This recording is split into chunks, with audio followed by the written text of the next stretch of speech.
दहशत का माहौल है। ऐसे में लोग भी अब आपा होते जा रहे हैं। गाजियाबाद में भीड़ ने बच्चा चोर होने के शक में 2 महिलाओं की जमकर पिटाई कर दी। हैरानी की बात है कि सैकड़ों की तादाद में जमा हुए लोगों को उस वक्त कोरोना भी याद नहीं रहा। ये मंजर देखकर यकीन करना मुश्किल है कि लोगों को कोरोना का डर है। पलक झपकते सैकड़ों की तादाद में लोग जमा हो गए, जिनमें महिलाएं भी नजर आईं और बच्चे भी। सभी के निशाने पर 2 महिलाएं थीं, क्योंकि भीड़ को शक था कि वो इलाके में बच्चा चोरी करने के इरादे से आई थीं।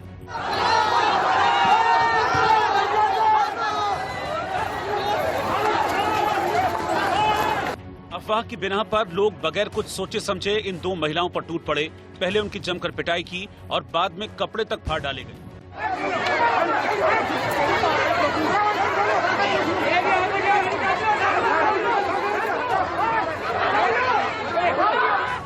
खबर मिली तो पुलिस की टीम मौके पर पहुंची, लेकिन पुलिस वालों को भी भीड़ के गुस्से का सामना करना पड़ा।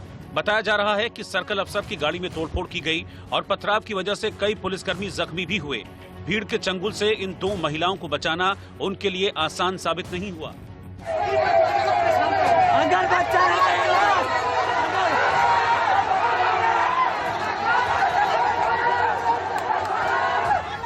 मौके पर बड़ी तादाद में पुलिस वालों को बुलाया गया और किसी तरह भीड़ को काबू किया गया।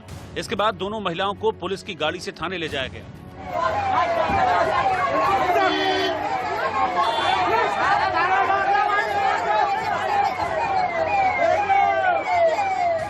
ऐसी तस्वीर पहली बार सामने नहीं आई है। 2 साल पहले भी पूरे यूपी में बच्चा चोरी की अफवाह ने जोर पकड़ा था और अलग अलग इलाकों में महिलाओं से मारपीट की अनगिनत घटनाएं हुई थी। तब पुलिस और प्रशासन ने सख्ती दिखाई थी और फिर कहीं जाकर ऐसी अफवाहों पर लगाम लगी थी। लेकिन कोरोना काल में ऐसी अफवाह की वजह से एक बार फिर गाजियाबाद में लोगों ने आपा खो दिया। चिंता की बात ये रही कि इस दौरान सोशल डिस्टेंसिंग की जमकर धज्जियां उड़ाई गई। कोरोना की रफ्तार रोकने के लिए महाराष्ट्र में 1 मई तक लॉकडाउन है, लेकिन केसेस बढ़ रहे हैं। अब जरूरी सेवाओं के लिए वाहनों पर पुलिस ने स्टिकर लगाना भी शुरू कर दिया है। मुंबई में और उसके आसपास के इलाकों में वीकेंड लॉकडाउन की क्या स्थिति है, ये आपको सीधे तस्वीरों के जरिए दिखाते हैं। इस वक्त हम दहिसर टोल नाका के पास मौजूद हैं और आप यहाँ पर पुलिस की भारी तैनाती देख सकते हैं। दरअसल यहाँ पर अब टोल नाका पर चेक करके ही गाड़ी को आगे भेजा जा रहा है, ताकि किसी भी प्रकार की अब ट्रैफिक ना लग सके और जो बेवजह लोग घर से निकल रहे हैं उस पर रोक लगाई जा सके। और आपको यहाँ पे दिखाई दे रहा होगा कि जिस तरीके से अब यहाँ पर न केवल निजी वाहन, यहाँ पर ऑटो रिक्शा और बाइक सवार जितने लोग हैं उन्हें रोक रोक के पूछा जा रहा है। और इसके साथ ही एक नया अपडेट यह भी आपको दे दें कि हमने देखा किस तरीके से मुंबई सीपी हेमंत नगराले ने भी कहा कि अब मुंबई की सड़कों पर दौड़ने वाली गाड़ियों पर अब विभिन्न प्रकार के स्टिकर्स लगने वाले हैं। जी हाँ, अब ये स्टिकर्स 3 रंगों के लगेंगे।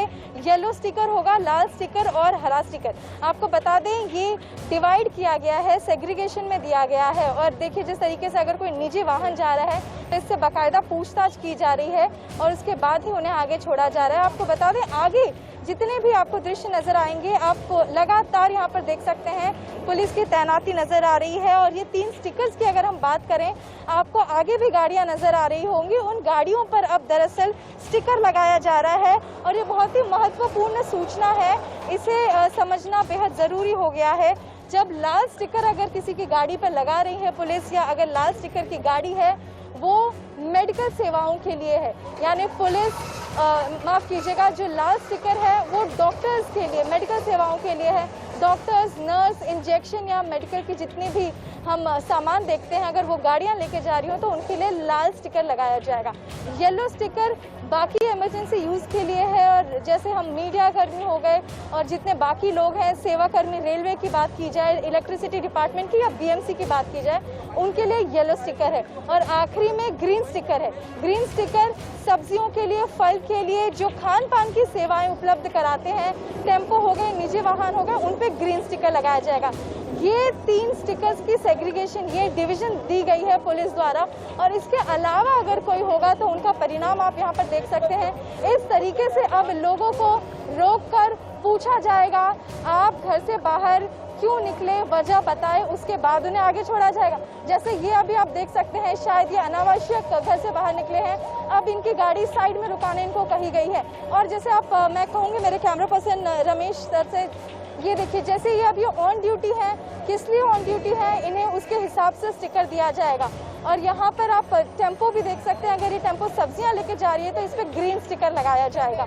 ऐसे ही अब मुंबई पुलिस की तरफ से ये एक प्रयत्न है कि जिस तरीके से अब ट्रैफिक बढ़ती जा रही थी, लॉकडाउन भले ही था, अब उस पर काबू पाने के लिए एक ये नए स्टिकर्स की हमने देखा बंदोबस्त की है मुंबई पुलिस ने। कैमरा पर्सन रमेश माहिरा के साथ श्वेता वर्मा, इंडिया न्यूज, दिल्ली से। और इस वक्त की बड़ी खबर आपको बता दें, दिल्ली के मुख्यमंत्री अरविंद केजरीवाल ने केंद्रीय मंत्री पीयूष गोयल को चिट्ठी लिखी है। दिल्ली में ऑक्सीजन सप्लाई को बढ़ाने की मांग की है। इस चिट्ठी के जरिए अरविंद केजरीवाल ने दूसरे राज्यों को दिल्ली की ऑक्सीजन डायवर्ट करने के आरोप भी अरविंद केजरीवाल की तरफ से लगाए गए हैं।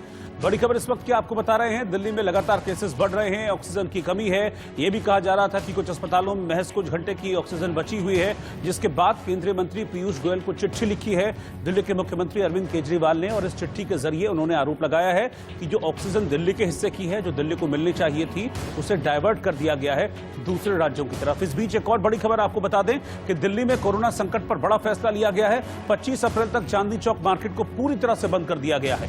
कोरोना के बढ़ रहे हैं मामले जिस तरह से, उसके चलते यह फैसला लिया गया है। चांदनी चौक व्यापार मंडल ने यह फैसला लिया है कि कोरोना के केस बढ़ रहे हैं और चांदनी चौक दिल्ली के सबसे व्यस्त इलाकों में से, सबसे व्यस्त बाजारों में से एक है। और इसी को देखते हुए फिलहाल 25 अप्रैल तक चांदनी चौक मार्केट को पूरी तरह से बंद करने का फैसला लिया है। मार्केट एसोसिएशन ने मीटिंग करने के बाद यह फैसला लिया है। तो दिल्ली में हालात बद से बदतर होते जा रहे हैं। सीएम अरविंद केजरीवाल ने आईसीयू बेड की कमी बताते हुए केंद्र सरकार से मदद की अपील की। जो कोरोना के लिए बेड रिजर्व हैं, वो बेड काफ़ी तेज़ी से ख़त्म होते जा रहे हैं। पेशेंट्स बहुत तेज़ी से मरीज जो हैं वो अस्पतालों में जा रहे हैं। आईसीयू बेड्स की खासकर काफ़ी कमी हो गई है। लगभग सारे दिल्ली के आईसीयू बेड्स मिला के 100 से भी कम आईसीयू बेड्स पूरे दिल्ली में बचे हैं। ऑक्सीजन की भी काफ़ी कमी है। दिल्ली में लगभग केंद्र सरकार के सारे अस्पतालों के मिला के 10,000 के करीब बेड हैं। अभी उसमें से 1800 बेड जो हैं वो रिज़र्व किए गए हैं कोरोना के लिए। हमारी केंद्र सरकार से निवेदन है कि कम से कम 10,000 में से 7,000 बेड, इतनी गंभीर परिस्थिति, पल पल परिस्थिति खराब हो रही है, तो कम से कम 10,000 में से 7,000 बेड कोरोना के लिए रिज़र्व किए जाएं और ऑक्सीजन की तुरंत हमको सप्लाई की जाए। दिल्ली सरकार की तरफ से हम 6,000 अगले 2-3 दिन के अंदर, मैं उम्मीद करता हूं कि 6,000 से ज़्यादा बेड्स, हम ऑक्सीजन बेड्स हम तैयार कर लेंगे। जो कर्फ्यू लगाया गया है उसका लोग काफ़ी सहयोग कर रहे हैं। मैं पूरे दिल्ली की जनता का तहे दिल से शुक्रिया अदा करना चाहता हूं। जिस तरह से कोरोना की महामारी में जनता एक साथ मिलके, पूरी दिल्ली एक साथ मिलके इसका सामना कर रहे हैं। कई संस्थानों से भी बहुत मदद आ रही है। कई सारी एनजीओज़ जो हैं वो बहुत मदद कर रही है। कई सारे प्राइवेट डॉक्टर्स अपनी अपनी कैपेसिटी में, डॉक्टर्स की एनजीओज़ कई मदद कर रही है। धार्मिक संगठन सामने आ रहे हैं। और अब आज का कोरोना अपडेट आपको बताते हैं। दिल्ली से शुरुआत कर रहे हैं। दिल्ली में कोरोना के 25,462 नए मामले सामने आए हैं और इन 24 घंटों में दिल्ली में 161 मरीजों की मौत हो गई है। महाराष्ट्र में 68,631 नए मामले सामने आए हैं पिछले 24 घंटों के दौरान और इन 24 घंटों में महाराष्ट्र में 503 लोगों ने अपनी जान गंवाई है। कर्नाटक में कोरोना के 19,067 नए केस रिपोर्ट किए गए हैं और 81 लोगों की मौत हुई है। कर्नाटक में कोरोना के 19,067 केस सामने आए हैं। केरल में कोरोना के 18,257 नए केस हैं और 25 लोगों की पिछले 24 घंटे के दौरान केरल में मौत हुई है। उत्तराखंड में कोरोना के 2,630 नए केस रिपोर्ट किए गए हैं और उत्तराखंड में पिछले 24 घंटों में 12 लोगों ने कोरोना से अपनी जान गंवा दी है। नागपुर में कोरोना के 7,107 नए मामले हैं और 85 लोगों की मौत हुई है। मुंबई में कोरोना के 8,479 नए केस हैं, 53 लोगों की मौत मुंबई में हुई है। तो राजस्थान में कोरोना के 10,514 नए मामले सामने आए हैं। 42 लोगों ने इस दौरान अपनी जान गंवाई है कोरोना की वजह से। बिहार में कोरोना के 8,690 नए केस रजिस्टर किए गए हैं। देहरादून में 1,281 और हरिद्वार, जहां पर कुंभ चल रहा है, वहां पर 572 नए मामले सामने आए। पश्चिम बंगाल में 3 चरण के चुनाव के लिए बीजेपी ने पूरी ताकत झोंकी हुई है। अमित शाह ने मुर्शिदाबाद में रैली की और ममता बनर्जी पर निशाना साधा। नादिया में भी रैली करते हुए अमित शाह ने नागरिकता कानून का मुद्दा उठाया और ममता पर तंज कसा कि 2 मई को उनकी विदाई हो जाएगी, लिहाजा वो कानून लागू होने से नहीं रोक पाएंगी। बंगाल में दीदी ने 3 प्रकार के नागरिक बनाए। एक तो उसकी जो वोट बैंक है, घुसपैठी है जो दीदी को प्राण से भी ज्यादा प्रिय है। हमारे दूसरे प्रकार के नागरिक मतवा समाज के लोग, नामशूद्र समाज के लोग और शरणार्थी जो आए हैं 70 साल से, उनको अपना अधिकार नहीं मिला। दीदी कहती है हम सीए नहीं आने देंगे। अरे दीदी तुम क्या सीए को रोकेगी? 2 तारीख को आपकी विदाई निश्चित है और उसके बाद सीए आने वाला है। और तीसरे नागरिक है मेरे और आपके 2म दर्जे के नागरिक। लेकिन इस बीच ममता बनर्जी ने वैक्सीन को लेकर केंद्र सरकार को घेरने की कोशिश की। ममता ने बाकायदा प्रधानमंत्री मोदी को चिट्ठी लिखकर 5.5 करोड़ वैक्सीन की डोज मांगी है। साथ ही रेमडेसिविर और बाकी दवाइयां देने की मांग भी उन्होंने केंद्र के सामने रखी है। ममता बनर्जी ने हमला करते हुए कहा कि जब देश में वैक्सीन की कमी है तो वैक्सीन का निर्यात क्यों किया गया।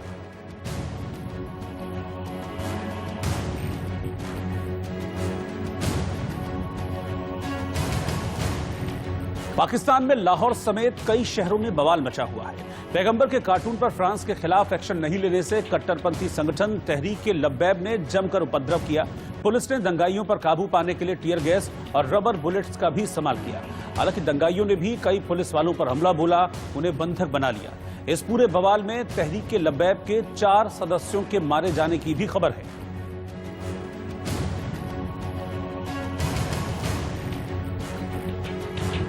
यूपी में कोरोना के बढ़ते केस से हड़कंप मचा हुआ है। कोरोना की रफ्तार पर ब्रेक लगाने के लिए सरकार ने रविवार का कर्फ्यू भी लगाया, जिसकी वजह से यूपी के ज्यादातर इलाकों में सड़कें खाली ही नजर आईं। योगी सरकार का मकसद रविवार के दिन सख्त पाबंदी लगाकर कोरोना की चेन को तोड़ना है। बंदी के साथ सैनिटाइजेशन का काम किया गया। लखनऊ समेत नोएडा, मेरठ और दूसरे शहरों में सड़कों पर सन्नाटा पसरा हुआ देखा गया। लोगों ने पुलिस प्रशासन को पूरा समर्थन दिया। हालांकि कई जगह पर पुलिस को थोड़ी सख्ती भी दिखानी पड़ी।